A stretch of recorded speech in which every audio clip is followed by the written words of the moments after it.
ये happy birthday हटा दे।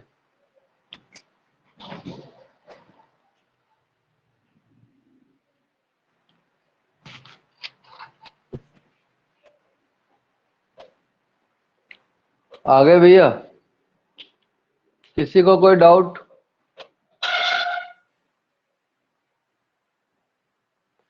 किसी को कोई डाउट है? कोई डाउट नहीं? आवाज क्रैक हो रही है? सर मैं अभी आई हूँ। अच्छा अभी आई। हमें लग रहे आज हम पेन नहीं सब भूल आए लग रहे। नहीं बच के।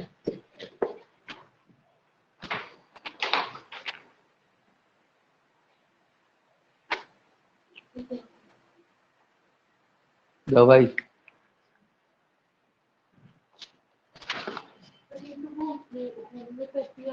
हाँ ये भी होम्योपैथी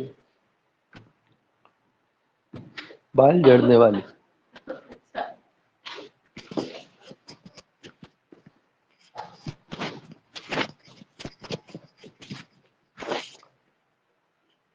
हम कहाँ पहुंचे थे?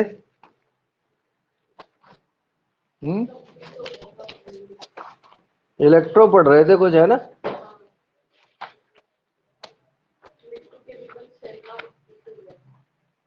क्यों इलेक्ट्रो पढ़ रहे थे ना अपन? ओ भाई लोगों,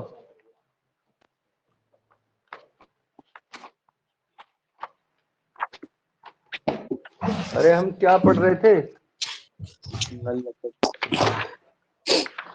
सिंगल इलेक्ट्रोड पोटेंशियल करवाया था सर लास्ट। अच्छा रेफरेंस इलेक्ट्रोड पढ़ेंगे। रेफरेंस इलेक्ट्रोड में आ गए थे ना? एक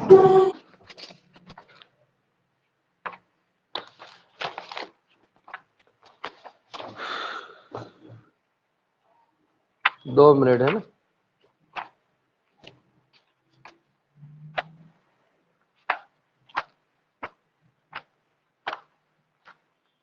अब क्या ये ऑनलाइन में ये बड़ा चक्कर है कि एक बार में ही पूरा पढ़ाना है। वो क्लास तो रिकॉर्ड हो जाती है। अगर आप ऑफलाइन पढ़ा रहे हो तो आप कुछ पार्ट बाद में याद आने पे भी करा सकते हो, पर यहाँ ऐसा नहीं चलेगा। यहाँ तो full form single electrode potential तक, ठीक है? तो भैया रेफरेंस इलेक्ट्रोड वो होता है जिसका पोटेंशियल हमें पहले से ही पता हो, है? तो इसका जो फर्स्ट एग्जांपल है वो है normal hydrogen electrode. Normal hydrogen electrode, इसको शॉर्ट में NHE और SHE के नाम से जानते हैं। क्लियर? नी और सी। बाई कन्वेंशन इसका पोटेंशियल कितना होता है? बाई कन्वेंशन इसका पोटेंशियल 0 माना जाता है, क्योंकि हम किसी का मेजर तो कर ही नहीं सकते। तो इसका लोगों ने 0 मान लिया। फिर क्या किया, इससे दूसरे मेटल्स को अटैच किया और उनकी वैल्यू निकाली। तो जो वैल्यू हम पढ़ते हैं वो किसके रेस्पेक्ट में निकाली हुई है? वो हमने निकाली हुई है किसके रेस्पेक्ट में? NHE के रेस्पेक्ट में निकाली हुई। क्लियर? वो हमने NHE के रेस्पेक्ट में निकाली हुई है। पढ़े फिर आगे। तो अब इसमें क्वेश्चन कैसे आएगा कि अगर NHE कैथोड का काम करे, अगर NHE कैथोड का काम करे तो इसकी रिएक्शन क्या होगी? तो कैथोड पे होता है रिडक्शन।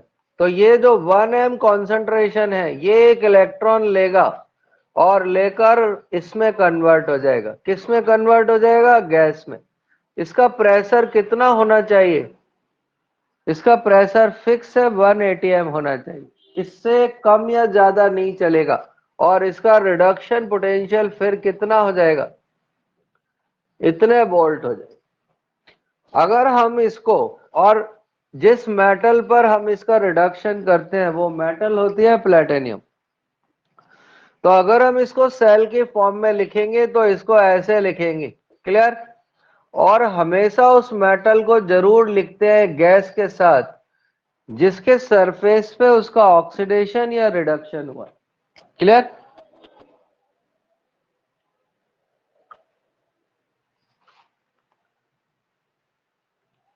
रिपीट करना सर लास्ट लाइन।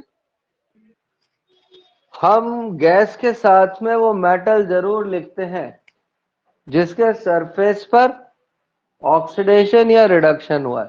तो हाइड्रोजन का ऑक्सीडेशन और रिडक्शन प्लेटिनियम के प्रेजेंस में हुआ। अब अगर NHE एनोड का काम करे, अगर NHE एनोड का काम करेगी तो एनोड पे क्या होगा, ऑक्सीडेशन।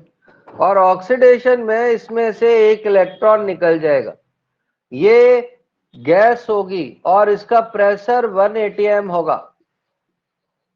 जिस मेटल पे करेंगे वो प्लेटिनियम होगी और इस आयन का कॉन्सेंट्रेशन 1 m होगा और इस पूरी असेंबली का reduction potential 0 volt by convention हो जाएगा, जिसको हम चेंज नहीं कर सकते।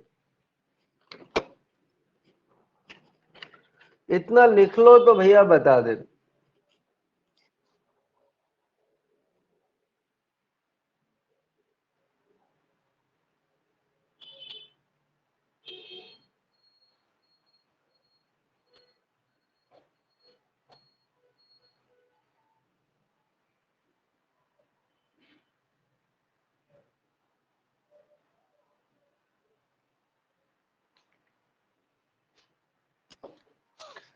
अब इसकी असेंबली है जो इसकी जो असेंबली होगी, जो सेल होगा, वो हमारे ज्यादा काम का तो नहीं है पर कॉपी भरने के काम में जरूर आता है। देखो, इस पूरी असेंबली को हम एक ग्लास के कंटेनर में बंद कर लेते हैं और उसमें डालते हैं एक प्लेटिनियम का वायर और आगे प्लेटिनियम की एक प्लेट लगी होती। यहां से गैस की एंट्री कराते हैं और जो गैस की एंट्री कराएंगे उसका प्रेशर कितना होना चाहिए, 1 atm। इस पूरी असेंबली का टेम्परेचर होना चाहिए 298 केल्विन टेम्परेचर और जिस एसिड में उसको डुबोते हैं उसका कॉन्सेंट्रेशन कितना होना चाहिए, 1 m। अगर इसमें से एक सिंगल कंडीशन भी चेंज हो गई तो फिर हाइड्रोजन का पोटेंशियल 0 नहीं रहेगा, फिर हाइड्रोजन का पोटेंशियल 0 नहीं रहेगा। इसको आप कॉपी कर सकते। ये डायग्राम है 12th क्लास वालों के तो आ सकता है कि भैया NHE का सुंदर सा चित्र बनाकर समझाओ, पर कॉम्पिटिटिव में कोई सुंदर बुंदर का चक्कर नहीं है।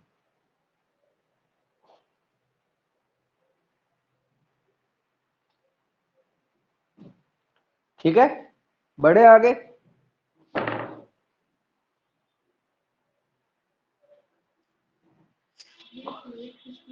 प्लेटिनियम की, ये प्लेटिनियम की प्लेट है। अब यहां पर एक प्लेटिनियम की प्लेट से क्वेश्चन बनता है कि हम प्लेटिनियम ही क्यों लेते हैं। तो प्लेटिनियम की सरफेस पर हाइड्रोजन की एंथैल्पी ऑफ रिएक्शन 0 होती है, तो कहीं पे नोट डाल लो।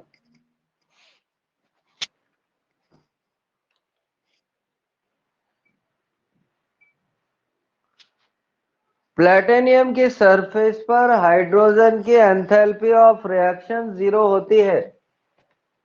मतलब जब प्लेटिनियम का ऑक्सीडेशन या रिडक्शन होता है तो ना तो वो एनर्जी इमिट करेगा, मतलब ना तो एक्सोथर्मिक रिएक्शन होगी और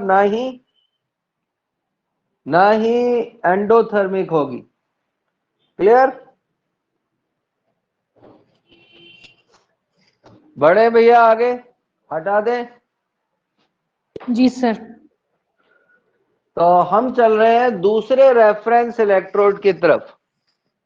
तो NHE में क्वेश्चन नॉर्मली ऐसे आता है कि अगर NHE कैथोड का काम करे तो रिएक्शन क्या होगी, अगर NHE एनोड का काम करे तो रिएक्शन क्या होगी? क्लियर? दूसरा रेफरेंस इलेक्ट्रोड है क्लोराइड का, दूसरा रेफरेंस इलेक्ट्रोड है क्लोराइड का, और ये ना ऐसे लिखा हुआ मिलेगा,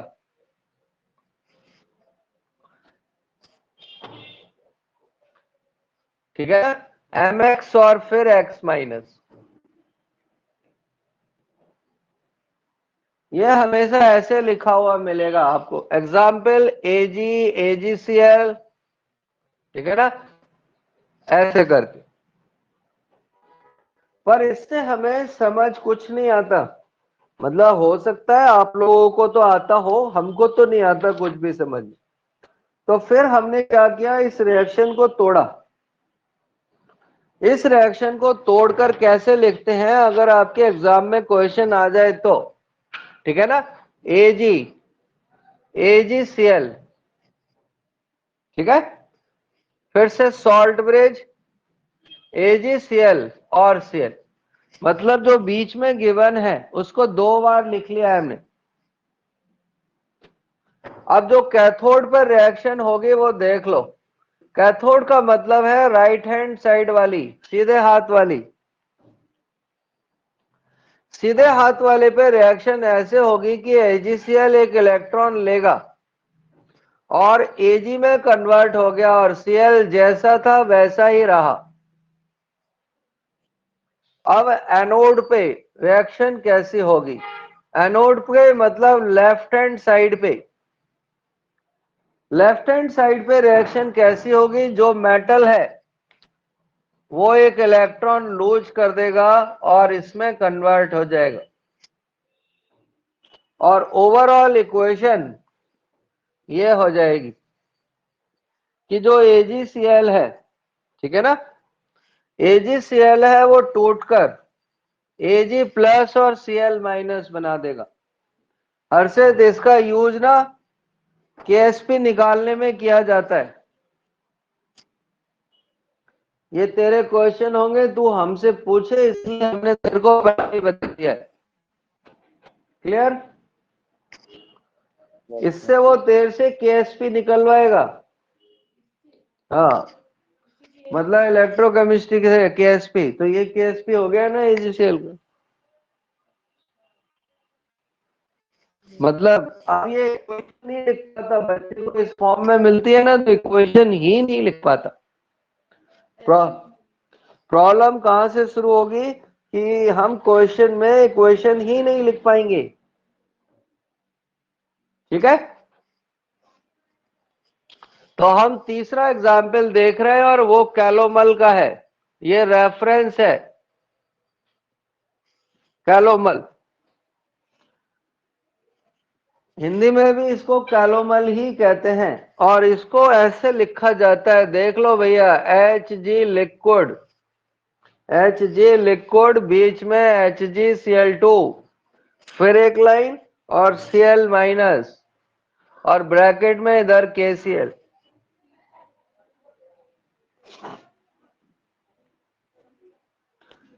ठीक है, तो मैंने आपको इसको लिखना सिखाया था अभी अभी कि ये जो है उसको क्या करो, डबल है, ये 2 बार है। तो हम पहले राइट हैंड साइड वाले की लिख रहे हैं, और राइट हैंड साइड वाला कैथोड होता है। और कैथोड पे हम सबने सुना होगा कि क्या होता है, रिडक्शन होता है। ये जो Hg2Cl2 है, ठीक है ना, ये 2 इलेक्ट्रॉन लेगा और 2 इलेक्ट्रॉन लेकर Hg में कन्वर्ट हो जाएगा। तो यहां सही करना पड़ेगा और 2 Cl फ्री हो जाएंगे। जब हम लेफ्ट हैंड साइड पे जाएंगे तो एनोड की रिएक्शन होगी और यहां पर क्या होगा, जो मेटल है उसका ऑक्सीडेशन हो जाएगा और ये इलेक्ट्रॉन लूज करके अगर हमें 2 करना है तो 2 कर सकते हैं। ओवरऑल इक्वेशन क्या होगी, जो मेटल का सॉल्ट है वही मेटल में डिकम्पोज हो जाएगा।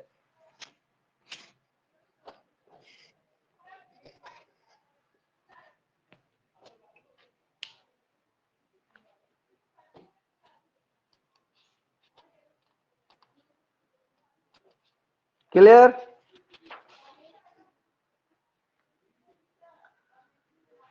हमने सिल्वर इलेक्ट्रोड लिख लिया है, हम इस वाली इक्वेशन को हटा रहे।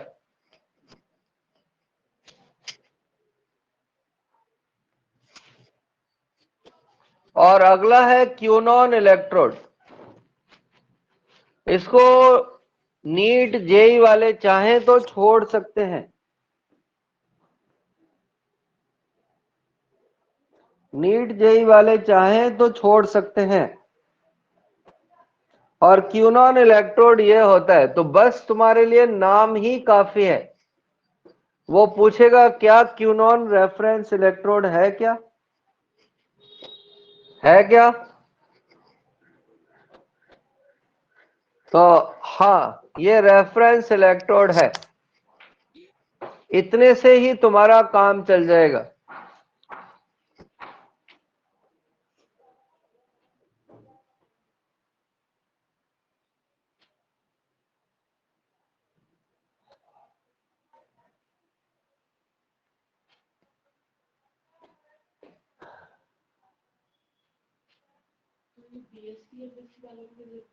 हाँ जी।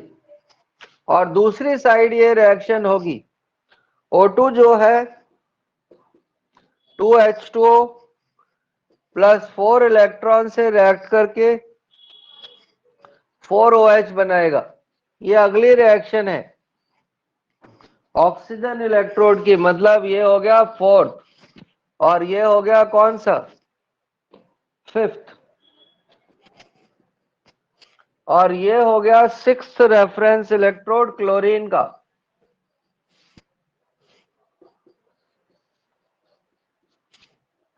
और ये लास्ट है 7th glass electrode. Glass electrode में एसिड की होती है। ये एक बार सेकंड ग्रेड के एग्जाम में पूछा हुआ है, बस इतना ही, क्या ग्लास रेफरेंस इलेक्ट्रोड है क्या, बस इतना। तो ये 7 हमारे पास रेफरेंस इलेक्ट्रोड है।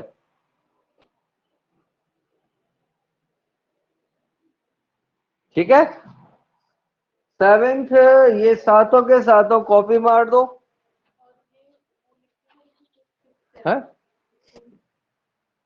नाम तो लिख लो, ऑक्सीजन क्लोरीन ग्लास, और लिख लो क्या है, थोड़ा सा ऊपर लिख लेना, नाइस है। ये तो आता है, वो AgCl वाला तुम्हारे लिए सबसे ज्यादा इंपॉर्टेंट, मतलब आपके यहाँ आज तक जो भी क्वेश्चन आए हैं वो AgCl से आए।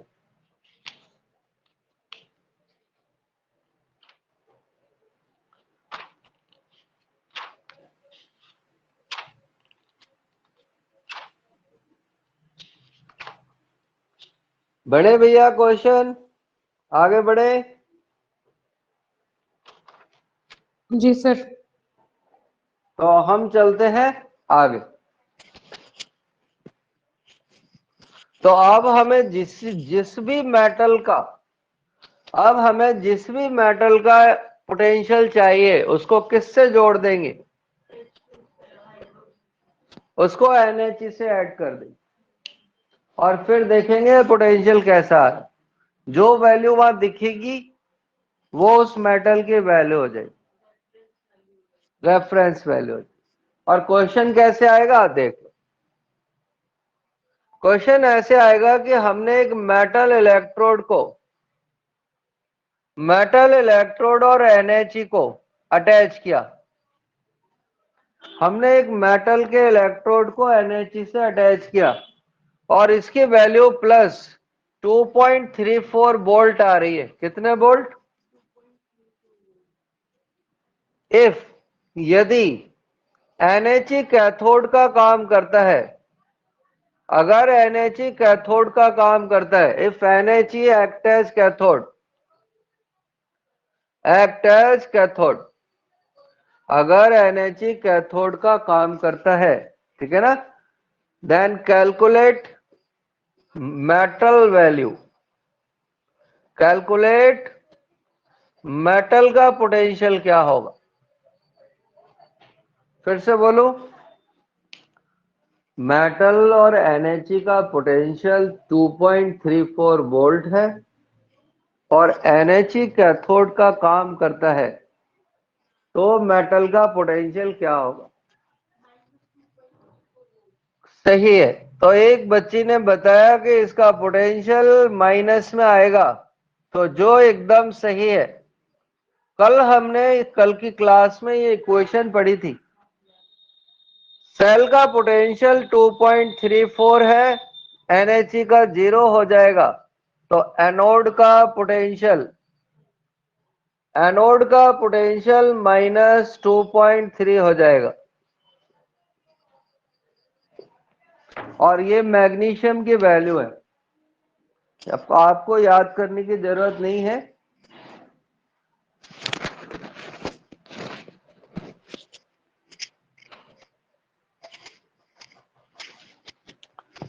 तो जब वो NHE से जोड़े, इस इक्वेशन को लिख लो। NHE जो भी काम कर रहा हो उसकी वैल्यू 0 0 डाल दो, और जो सेल की वैल्यू है, या वैसे ही समझ जाओ अगर थोड़े स्मार्ट हो तो। नहीं, ये उल्टी सीधी आ सकती है, नहीं मत समझना, इसमें डाल के ही समझ लो। ओके, क्लियर है। बढ़े आगे। अब हम पढ़ रहे हैं आगे नस्ट इक्वेशन। तो नया टॉपिक डाल रहे हैं, नस्ट इक्वेशन, NERNST। हिंदी में इसको लिखते हैं ऐसे करके, नस्ट। क्यों तू नस्ट के चक्कर में, नस्ट हमें भी पूरी नहीं आती यार, ठीक है। तो हम इसका काम क्या है हर्षित, नस्ट इक्वेशन हमें क्या बताती है। ये हमें बताती है इफेक्ट ऑफ टेम्परेचर, कॉन्सेंट्रेशन, ठीक है ना, एट ऑन ई सेल पर कॉन्सेंट्रेशन और टेम्परेचर का क्या इफेक्ट पड़ता है। तो योग्यता यहां आगे क्वेश्चन बन जाता है, और वो क्वेश्चन बिल्कुल हम यही बोल रहे हैं। यहां पर अगर बच्चा हमको रिवर्ट क्वेश्चन मारता है बोलते ही कि कल ही तो बताया था कि डिपेंड नहीं करता, ही नॉट है सर और वो। आज के तो नॉट मतलब उसकी खोपड़ी पर नोट लगा हुआ था, ये जी बिना नोट वाला है। तो बच्चे को फौरन से बोलना पड़ता है वो ई नोट था और ये ई है। क्लियर। नहीं तो हम कब मना कर रहे, बिना पढ़ने वाले तो नहीं पूछते, ठीक है। तो जो ई सेल है वो टेम्परेचर पर, कंसंट्रेशन पर और स्टोइकोमेट्री पर डिपेंड इन पे करता है। हाँ, ई सेल करता है, ई नॉट नहीं करता। नीचे फिर से लिख लो एक बार और, ई सेल कंसंट्रेशन टेम्परेचर पे करता है और ई नॉट सेल नहीं करता।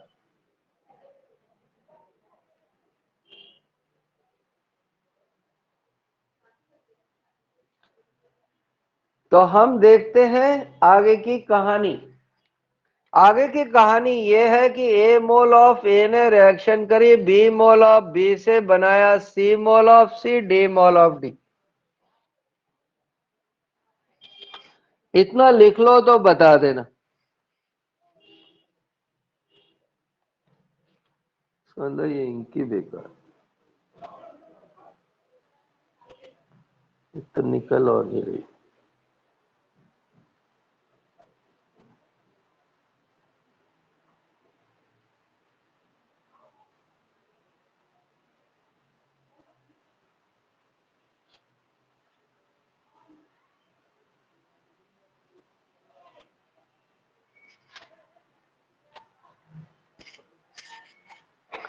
हम आगे चलते हैं और देखते हैं थर्मोडायनेमिक्स में जा रहे। थर्मोडायनेमिक्स में जी में और जी नॉट में ये रिलेशन होता है, delta G is equal to G not plus R T L N K C, या इसको क्यूसी भी लिख देते। ठीक है, इसी इक्वेशन को, ठीक है ना, एट इक्विलिब्रियम, जब इक्विलिब्रियम आ जाता है तो ये इक्वेशन क्या हो जाती है, ये तो जीरो हो जाता है, तो ये इक्वेशन इसमें कन्वर्ट हो जाती है 2.303 आर टी लॉग के सी।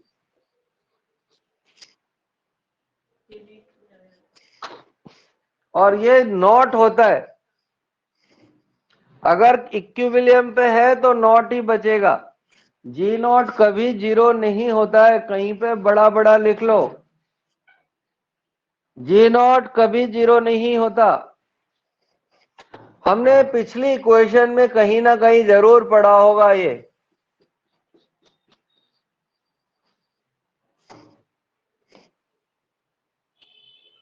अब इस जी नॉट की जगह पर ये वैल्यू पुट कर दो, एन यहां पर है number of electron, number of electron, कितने इलेक्ट्रॉन अभिक्रिया में भाग लेते हैं, और एफ है यहां पर फैराडे, फैराडे कांस्टेंट, जिसकी वैल्यू 96500 होती है। ये है अपनी इक्वेशन नंबर 1 और ये है इक्वेशन नंबर 2।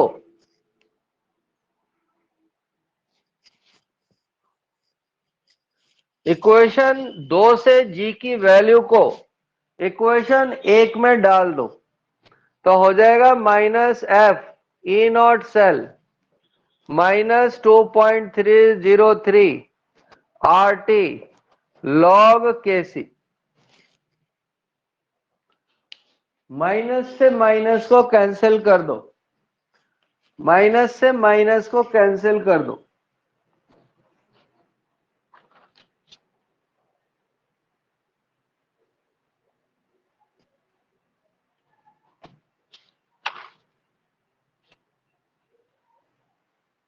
रुको कुछ गलती हुई है, ये दो जगह रखी जाएगी, इसमें रखना है भैया, वो हमने गलत मार्क कर दिया, तो रुकना, ये ई सेल नहीं आएगा, वापस लिख रहे हैं भैया N F E not cell, ठीक है, और plus R T log K सी,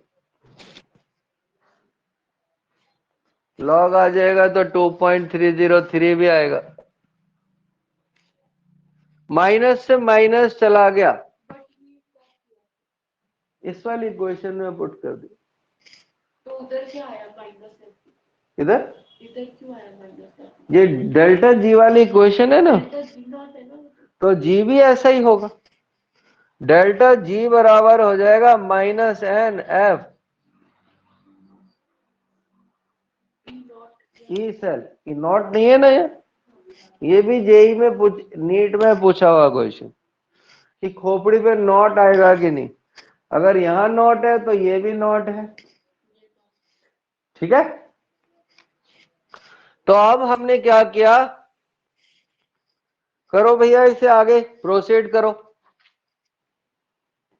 इस पूरी इक्वेशन को हमने एनएफ से डिवाइड कर दिया, इस पूरी इक्वेशन को एनएफ से डिवाइड कर दो,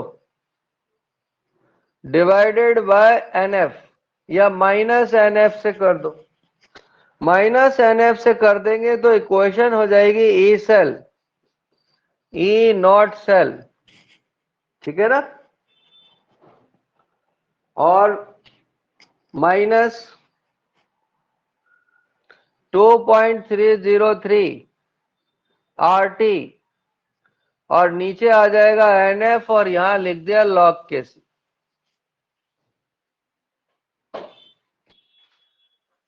लॉग केसी की जगह हम सब जानते हैं केसी कैसे निकालते हैं हर्षित, है। प्रोडक्ट। तो हम ऊपर तो लिखते हैं प्रोडक्ट और नीचे लिखते हैं रिएक्टेंट।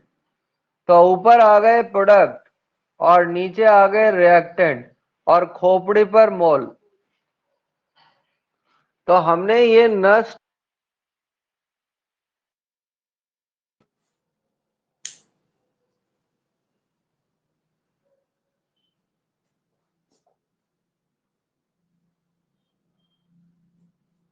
ये क्या किया? माइनस का माइनस साइन को कट किया था ना, तो फिर तो माइनस NF तो वो थोड़ी कर दे 10 साइन चेंज हो जाएगी। अरे देखो आवाज आ रही है। जी सर। अभी दोबारा से ऑन करना पड़ेगा। चलो पहले इतना कर ले।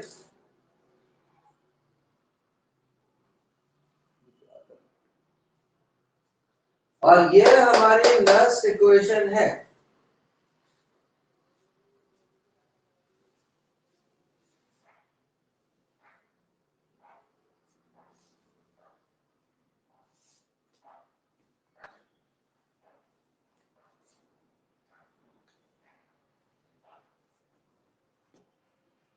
अब ध्यान से देखना भैया आगे।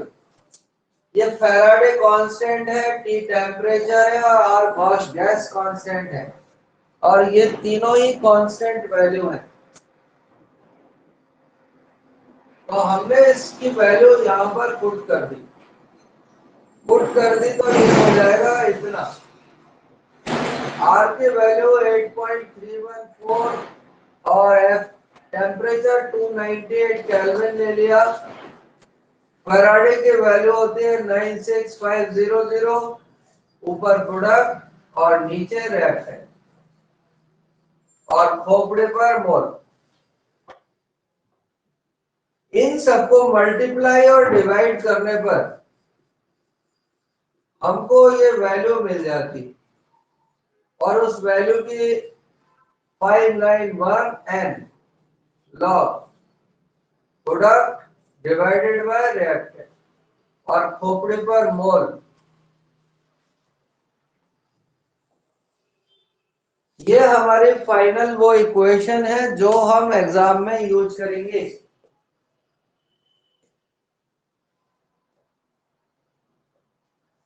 और इसमें जो सबसे डिफिकल्ट पार्ट है वो ये है n। n का मतलब होता है नंबर ऑफ इलेक्ट्रॉन। ठीक है ना। गेन और लूज। गेन और लूज इन बैलेंस्ड इक्वेशन। संतुलित समीकरण में उसने कितने इलेक्ट्रॉन दिए हैं या लिए हैं, कोई भी एक देखेंगे। इसको इंपॉर्टेंट मार्क कर लेना।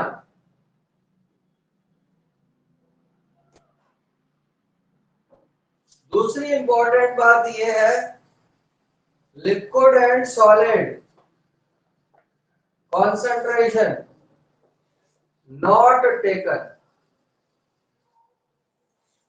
लिक्विड और सॉलिड के कंसंट्रेशन को नहीं लेंगे। अगर दिया हो तो 1m मानकर छोड़ दो। 1m मानकर नेग्लेक्ट कर दो।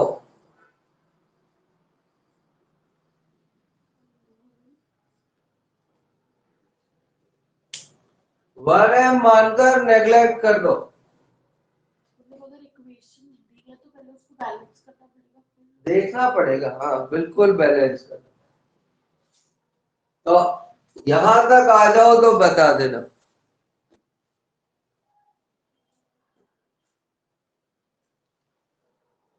यहां तक आ जाओ तो बता देना। हो गया सर।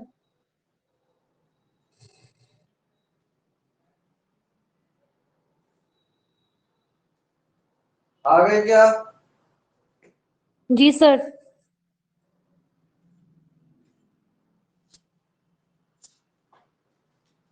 तो हमने फाइनली नस्ट इक्वेशन को डिराइव कर लिया है। बीएसटी में इक्वेशन आता है, नस्ट इक्वेशन को डिराइव करो, पूरे 5 नंबर मिल जाते हैं इतने बिना कुछ करे कराए। तो आप देखना भैया, शुरू करते हैं प्रॉब्लम। तीसरी इंपॉर्टेंट बात और लिखो, तीसरी इंपॉर्टेंट बात, अगर क्वेश्चन में इक्वेशन नहीं दे रखी हो,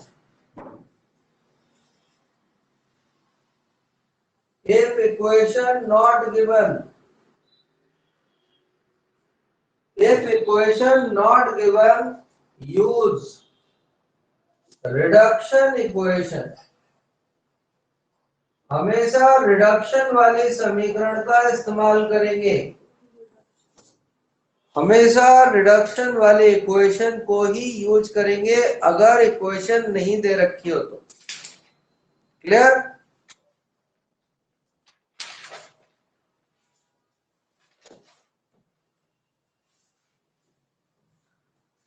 बढ़े क्या? Yes, sir. तो अब हम शुरू करने वाले हैं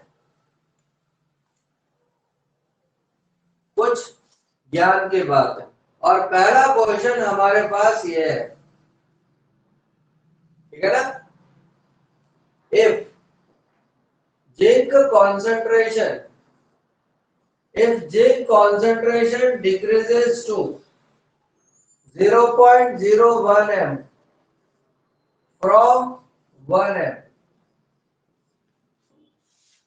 अगर हम जिंक के कॉन्सेंट्रेशन को 1 m से यहां तक कम कर दें, डिक्रीज कर दें, देन पोटेंशियल, देन ई हाफ सेल कितना हो जाएगा,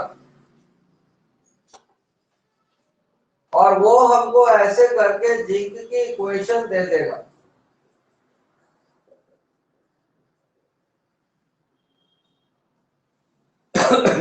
तो अब इस क्वेश्चन में इक्वेशन नहीं दे रखी है, तो हम रिडक्शन वाली इक्वेशन को ही लिखेंगे। तो जिंक +2 2 इलेक्ट्रॉन लेगा और 2 इलेक्ट्रॉन लेकर जिंक में बदल जाएगा। ये सॉलिड है और इसका कॉन्सेंट्रेशन 1 m था शुरू में।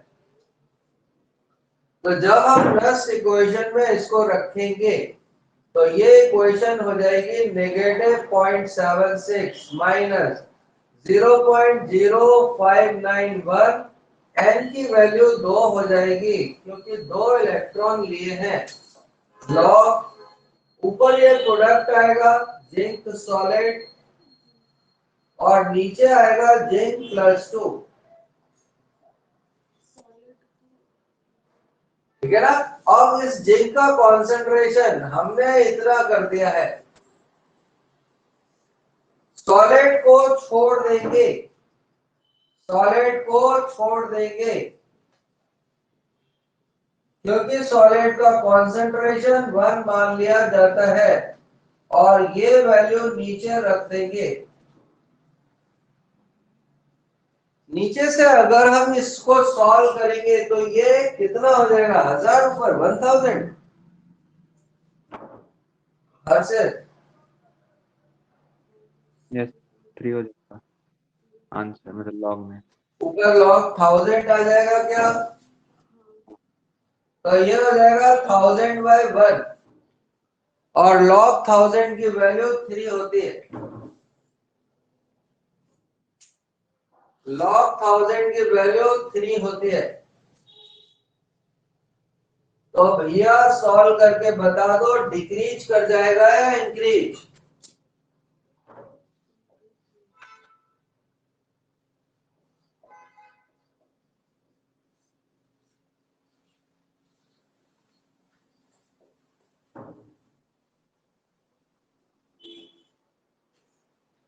तो हर्षद कितना आंसर आ गया?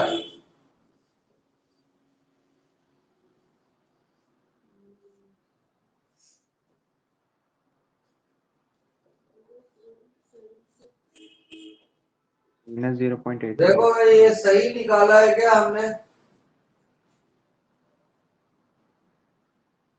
885 देख सही आएगा ये बात। 8865 आंसर आ रहा है 0.84। 8865 आ रहा है। माइनस में हाँ 0.84 वोल्ट। तो बताओ डिक्रीज हो गया है increase? E not E cell की वैल्यू डिक्रीज कर दी, इंक्रीज, ये वैल्यू इतनी हो जाएगी, इससे चेंज हो।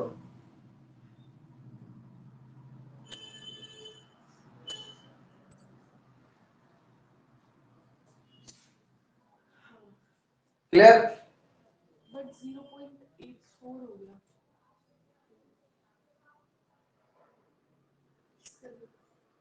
नेगेटिव में बढ़ गया, नेगेटिव में वैल्यू कहेंगे तो ज्यादा है और वैसे मैथमेटिकल कहेंगे तो कम है। तो ये ज्यादा मानी जाती है, ऐसे भी डूब जाते हैं, ये मैथमेटिकल वैल्यू नहीं है। तो मैंने भी तो इंक्रीज ही बोला तूने तो ऐसे ही बोल दिया था। अरे please, आपने कल उसमें बोला था कि वो नेगेटिव तो ये इंक्रीज हो गई है वैल्यू, देख लो। अगला क्वेश्चन हमारे सामने फिर से स्क्रीन पर है। Zinc +2 salt bridge copper +2 copper में कन्वर्ट हो गया। इसका कॉन्सेंट्रेशन 0.1 है और इसका कॉन्सेंट्रेशन 0.01 है। ये सॉलिड है, ये सॉलिड है। ई नॉट सेल गिवन है 1.10 वोल्ट है। तो बताओ ई सेल कितना हो जाएगा? ई सेल कितना हो जाएगा?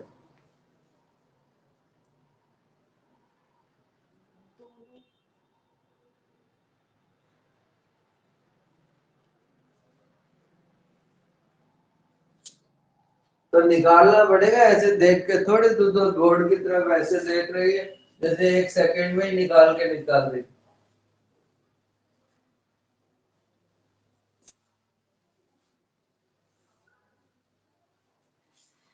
तो आप ध्यान से देखना। एक तरीका तो ये है कि अगर आपको आता है तो इसने 2 इलेक्ट्रॉन दिए और इसने 2 इलेक्ट्रॉन लिए, n की वैल्यू दोनों तरफ बराबर है तो 2 होगी। लेकिन अगर आप प्राइमरी कर रहे हो और आपका हाथ साफ नहीं है तो आप इक्वेशन लिखकर करो।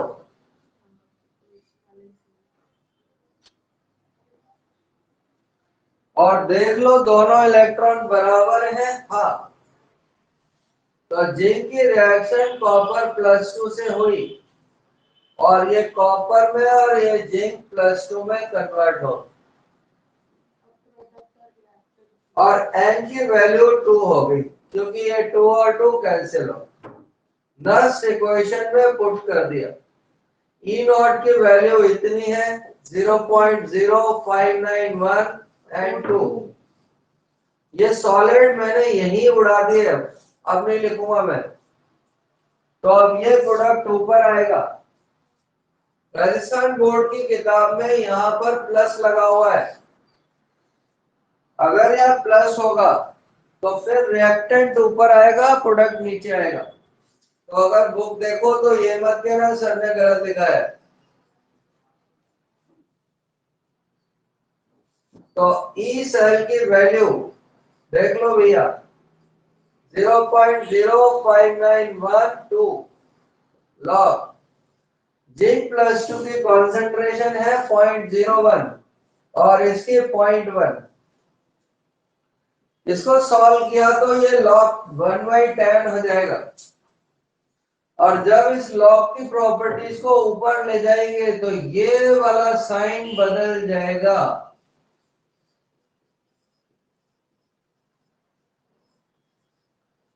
तो लॉग 10/1 हो जाएगा। जब भी इस वाले साइन को बदलेंगे तो ये लॉग वाला पार्ट रिवर्ट हो जाता है, log 10 1 होता है। तो ये वैल्यू इतनी आ जाएगी। इसका मतलब हुआ कि ई सेल क्या हो गया हर्षित? बढ़ गया, ई सेल को क्या हुआ? इंक्रीज।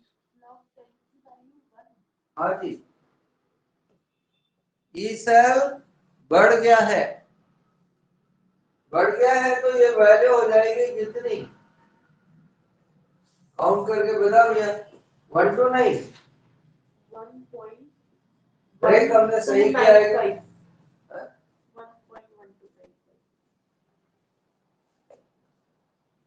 पर हम तो सारे लोग जितने भी पढ़ रहे हैं वो कॉम्पिटिटिव देने वाले हैं, तो ध्यान से देखना, ये कैथोड का कंसंट्रेशन ज्यादा है या एनोड का? तो जब भी कैथोड का कंसंट्रेशन एनोड से ज्यादा होगा तो ई सेल ज्यादा आएगा। तो हम यहाँ पर ऐसे लिख लेंगे ढक्कन पर, E cell greater than E naught cell if cathode ion concentration more।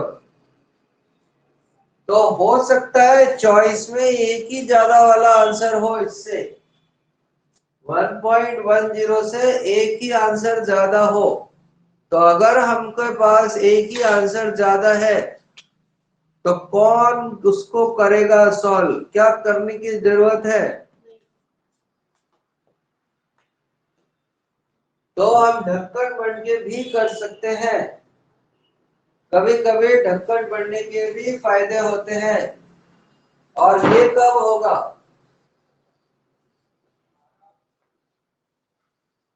जब एनोड वाले आयन का कंसंट्रेशन ज्यादा हो। एनोड वाले आयन का अगर कंसंट्रेशन ज्यादा हुआ कैथोड वाले से, तो फिर ई नॉट सेल की वैल्यू ई सेल की वैल्यू से कम आएगी। ठीक है, तो फाइनली हमने ई सेल निकाल लिया है जो है 1.295 वोल्ट।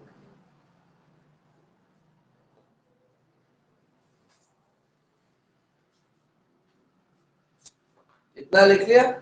अब हम नेक्स्ट क्वेश्चन करने जा रहे हैं। नेक्स्ट क्वेश्चन में अब एजी ले लिया है हमने, एजी ले लिया है और दोनों का कॉन्सेंट्रेशन ये लिख दिया है। अब बच्चे को लगेगा कि ये तो इक्वल हो गया, क्योंकि इसकी एन बराबर नहीं है। तो थोड़ी देर बाद ये देख सकते हैं कि क्या होगा। तो हमने इसकी इक्वेशन बनाई। तो मैंने जो नोटिस किया है वो ज्यादातर बच्चे एन में गड़बड़ कर जाते हैं। तो कृपया करके एन को ध्यान से देखें। यहाँ पर जिंक ने 2 इलेक्ट्रॉन्स लूज किए हैं और एजी ने एक ही लिया है। तो इलेक्ट्रॉन्स को बराबर करने के लिए 2 से मल्टीप्लाई कर देंगे। तो E cell equal to E not cell, तो ई नॉट सेल की जगह 1.56 वोल्ट लिख दिया। ये 591 एन की वैल्यू 2 हो गई। तो ऊपर जिंक +2 आएगा। क्यों आएगा? क्योंकि ये प्रोडक्ट है। इस प्रोडक्ट को छोड़ देंगे, क्यों? सॉलिड है। इधर से इस रिएक्टेंट को छोड़ देंगे और ध्यान से देखना एजी की पावर कितनी आएगी। तो इससे हमें पता लगा कि एजी का कंसंट्रेशन कम है। एजी का कंसंट्रेशन कम है तो हमें आंसर पहले से ही पता लग गया कि ई सेल की वैल्यू ई नॉट की वैल्यू से थोड़ी सी कम आएगी। थोड़ी सी, अगर ये थोड़ी सी भी सीख गए ना, या तो थोड़ी सी ज्यादा या थोड़ी सी कम आएगी। तो आपको बहुत सारे केसेस में क्वेश्चन निकालने की जरूरत नहीं पड़ेगी, आपको सीधा आंसर ही दिखेगा।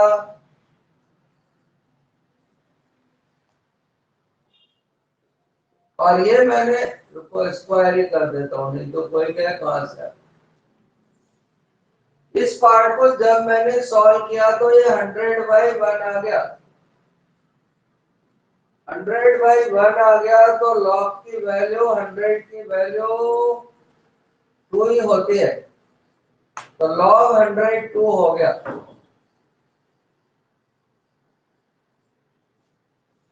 दो से दो को बेरहमी से मार डाला, तो देख सकते हैं वैल्यू 1.56 0.591।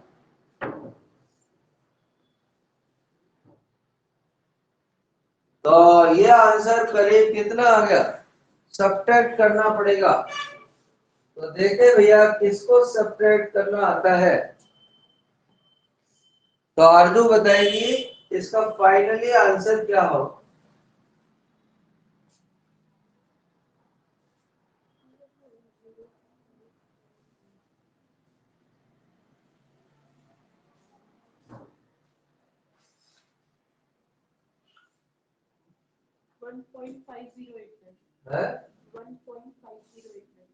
1.5089 आंसर आ गया है, कम हो गया ना। तो हमेशा थोड़ा सा कम या थोड़ा सा ज्यादा होगा, बहुत अंतर नहीं आएगा।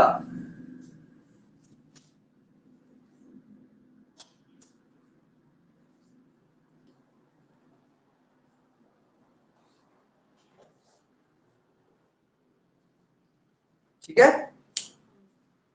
आज का आखिरी क्वेश्चन, और आज का आखिरी क्वेश्चन ये है, क्या है, Fe convert into Fe+3 salt bridge, Sn+4 convert into Sn+2, what is n value, n की वैल्यू क्या होगी, और उसको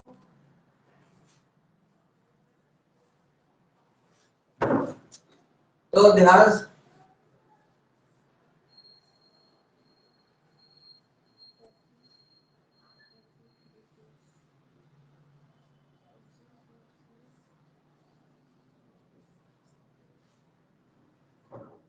इसको मल्टीप्लाइड बाय 2 कर देंगे और इसको मल्टीप्लाइड बाय 3 कर देंगे, तो ये हो जाएगा 2Fe plus 3Sn plus 4, electron 6 हो जाएंगे, कन्वर्ट इंटू 3Sn+2 और 2Fe+3। तो जब हम उस नेक्स्ट इक्वेशन में रखेंगे n की वैल्यू 6 हो जाएगी, 6, तो n is equal to 6 log Fe+3 के पावर 2 Sn+2 के पावर 3 और नीचे Sn+4 की पावर भी 3 हो जाएगी।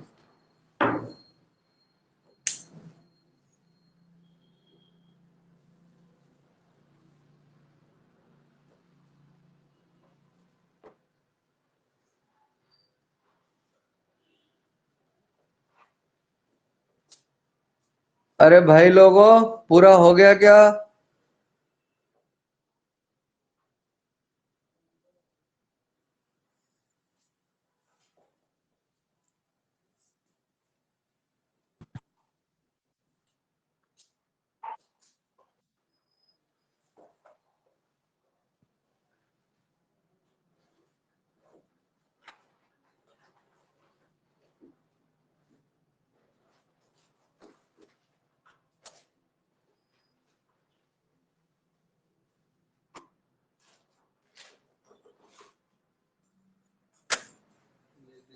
कैसा होता है?